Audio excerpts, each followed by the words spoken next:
Assalamualaikum warahmatullahi wabarakatuh.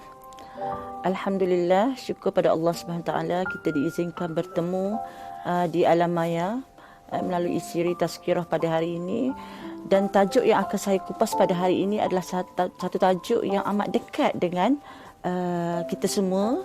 Kita yang mempunyai seorang ibu, kita mempunyai isteri, kita sebagai seorang anak, dan hari ini adalah berkisah tentang hati seorang wanita.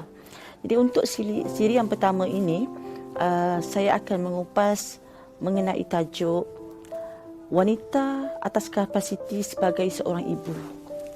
Dan ini adalah bukan satu perkara yang asing bagi kita sebagai seorang wanita yang mempunyai hati yang lembut, penyayang.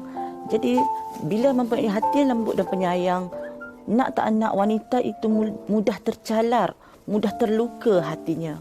Dan dalam banyak-banyak siri dalam Al-Quran sekalipun, Allah merakamkan bagaimana wanita-wanita di dalam Al-Quran itu juga mempunyai hati dan perasaan yang sama seperti kita. Yang membezakannya adalah masa sahaja. Yang membezakannya adalah masa sahaja. Seperti contoh bagaimana terlukanya hati Sayyidatina Aisyah dalam kisah hadisul ifki yang diterangkan oleh Allah, dirakamkan oleh Allah dalam surah An-Nur. Bagaimana fitnah terhadap rumah tangga Rasulullah yang disebar luaskan oleh Abdullah bin Ubay. Itu adalah merupakan satu contoh bagaimana Sayyidatina Aisyah, isteri Rasulullah sendiri pun pernah terluka, tercalar hatinya, apatah lagi kita. Dan dalam diri seorang wanita juga, kalau melihat atas kapasiti sebagai seorang ibu,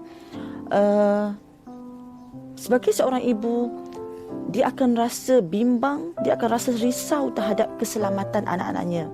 Dan dalam kisah Al-Quran dijelaskan melalui kisah Nabi Musa, bagaimana Nabi Musa di saat dia dilahirkan pada masa itu, pada tahun itu, dan pada masa yang sama Firaun dan tentera Firaun telah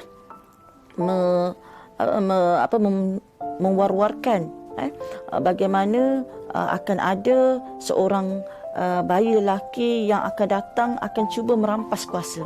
Jadi Firaun telah mengisytiharkan bunuh kepada mana-mana bayi lelaki yang lahir pada tahun tersebut. Jadi apa yang ada pada diri ibu Nabi Musa di saat tentera Firaun mengisytiharkan bunuh kepada bayi yang lahir pada masa tersebut. Jadi kebimbangan ini adalah satu fitrah kepada seorang wanita terhadap keselamatan anaknya. Dan kita ketahuilah bahawa apabila dia bimbang, dia telah menghanyutkan, meletakkan Nabi Musa di dalam bekas dan menghanyutkannya di Sungai Nil. Untuk kisah yang selanjutnya boleh kita ikuti dalam Al-Quran. Dan tercalarnya hati, rasa resahnya hati ini disebut oleh Syekh Said Al-Atiq, sebagaimana katanya, qala ulama man la yahzan la yadkhulul jannah. Siapa-siapa yang tidak pernah sedih dalam diri dia, dalam hidup dia tak pernah rasa sedih, la yadkhulul jannah, dia tidak akan masuk syurga. Justru itu fahamlah kita bahawa perasaan sedih, perasaan kecewa, perasaan terluka, derita, sengsara dan sebagainya, itulah sebenarnya yang menyebabkan jalan-jalan ke syurga. Jadi kenapa hati kita tercalar? Kerana apa? Kerana sebenarnya Allah nak kita bangun di tengah malam, mengambil peluang untuk Allah membuka ruang untuk mengadu kepada Allah SWT, insya-Allah.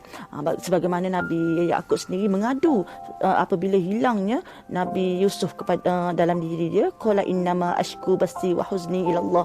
Bagaimana sesungguhnya aku mengadu kesusahanku, kesedihanku hanya kepada Allah SWT. Jadi insya-Allah kita akan kongsi lagi cerita-cerita dalam Al-Quran bagaimana tercalarnya hati sebagai seorang wanita. Jadi aku qauli hadza wa astaghfirullahalazim li wa lakum. Wassalamualaikum warahmatullahi wabarakatuh.